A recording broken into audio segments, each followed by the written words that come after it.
ఓం శ్రీమాత్రే నమః. ఇంట్లో దేవతలు ఉన్నారు అని తెలియజేసే సూచనలు. కాకి తెల్లవారుజామున వచ్చి మన ఇంటి ముందు అరవడం, లేదంటే ఉడత రూపంలో కూడా దేవుళ్ళు తిరుగుతూ ఉంటారు. తెల్లవారుజామున నిద్రలేవగానే ఉడతను చూడడం కూడా చాలా శుభశకునం. ఇలా కాకిని కానీ ఉడతను కానీ చూడడం ఎందుకు శుభశకునం అంటున్నారు అంటే, మన పూర్వీకులు కాకి రూపంలో సందేశాలు ఇస్తూ ఉంటారు. అంటే భగవంతునికి కాకికి అనేది దగ్గర సంబంధం ఉంటుంది.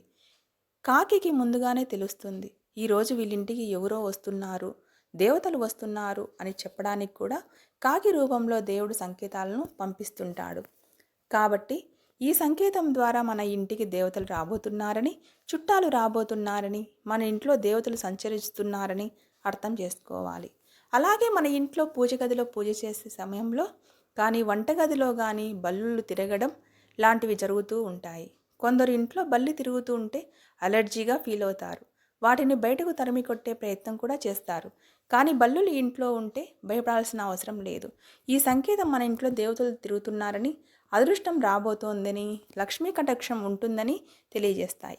కానీ కొందరు అంటుంటారు, మా ఇంట్లో బల్లులు చాలా తిరుగుతున్నాయండి, కానీ మాకు ఆర్థిక సమస్యలు అలాగే ఉన్నాయి అని.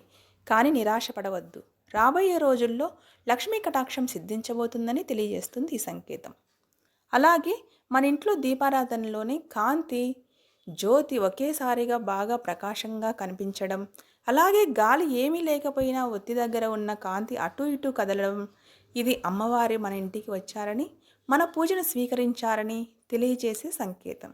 అలాగే నూనె పూర్తి అయిపోయినా కూడా ఒత్తి అనేది చాలాసేపు అలాగే వెలుగుతూ ఉంటుంది. ఇవన్నీ కూడా మనకు దైవ కటాక్షం ఉందని, దైవశక్తి ఉందని తెలియజేసే సంకేతాలు. అలాగే మన ఇంట్లో కుదరక అసలు దీపారాధన చేయకపోయినా, అగరబత్తులు వెలిగించకపోయినా కూడా ఒక్కోసారి విభూది, చందనం, పరిమళం, అప్పుడే అగరబత్తులు వెలిగించిన పరిమళం వంటివి మనం ఆస్వాదించగలం. కాబట్టి ఈ సంకేతం కూడా మన ఇంట్లో దైవం ఉంది అని తెలిపే సంకేతం. అలాగే ఇంట్లో కరెంటు పోయినప్పుడు లేదా ఫ్యాన్ వేయకుండానే చుట్టూ గాలి లేకపోయినా కూడా ఒక్కోసారి ఏదో ఒక గాలి మనల్ని తాకి మన పక్కగా వెళ్ళడం మనం స్పర్శిస్తాము. అలాంటి సందర్భంలో అమ్మవారు మనకు ఇష్టదైవం మన ఇంట్లో వచ్చారని, మన ఇంట్లో ఉన్నారని సంకేతం.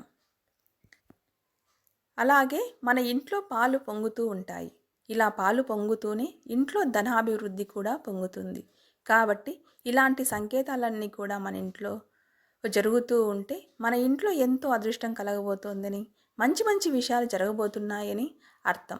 కాబట్టి ఎక్కడైతే ఇంట్లో ప్రతిరోజు 2 సంధ్యల్లో నిత్య దీపారాధన చేస్తూ ఉంటారో, నిత్యం ఇంట్లో ధూపం సామ్రాజ్యాన్ని వేస్తూ ఉంటారో, అక్కడ దైవం మనల్ని అనుగ్రహించి ఖచ్చితంగా ఇంట్లోనే కొలువై ఉంటుంది. ఈ వీడియో మీకు ఉపయోగపడుతుందని ఆశిస్తున్నాను. నా వీడియో నచ్చితే please like and share, subscribe. ఓం శ్రీ మాత్రే నమః.